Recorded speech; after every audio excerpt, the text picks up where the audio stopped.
When you sit down at a fast casual chain or a mid-tier steakhouse and swipe your card for a $30 meal, you are operating under the illusion that you have purchased nutrients. You haven't. If you stripped away the lighting, the HVAC system, the commercial rent, the insurance, and the labor, the actual pile of food on your plate cost about $4.50. We need to talk about the convenience premium. Because right now, the gap between the cost of cooking and the cost of dining out has reached a historical anomaly. And if you don't understand the math behind the menu, you aren't just losing lunch money, you are bleeding equity. For the last 40 years, the narrative was simple. Cooking is time-consuming, and time is money. Therefore, eating out is optimizing your time. It was the ultimate productivity hack for the middle class. But something broke in the machine around 2020. Supply chain fracturing, labor shortages, and commercial real estate volatility forced restaurants to change their business model. They stopped selling food and started selling convenience. When you eat out today, you are not a customer, you are a venture capitalist bailing out a failing business model, one burrito at a time. Let's take a standard pasta dish. At home, the supply chain is short. Farmer, distributor, grocer, you.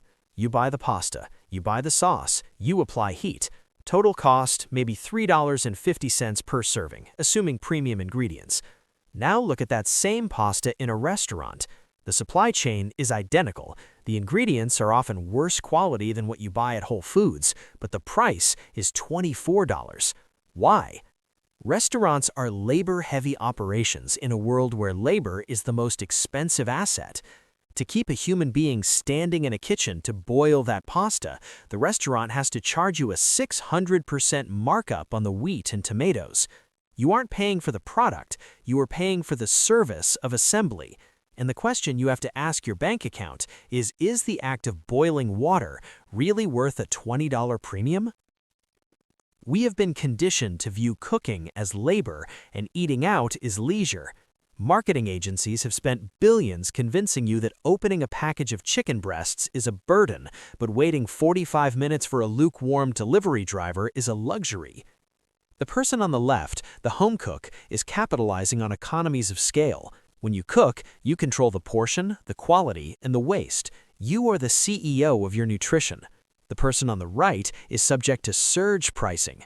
You've seen it. Delivery apps adding service fees, small order fees, regulatory response fees. A $12 burger becomes a $28 transaction. This is wealth transfer. It moves capital from your savings account into the pockets of delivery aggregators and commercial landlords. It is a tax on your inability to plan ahead.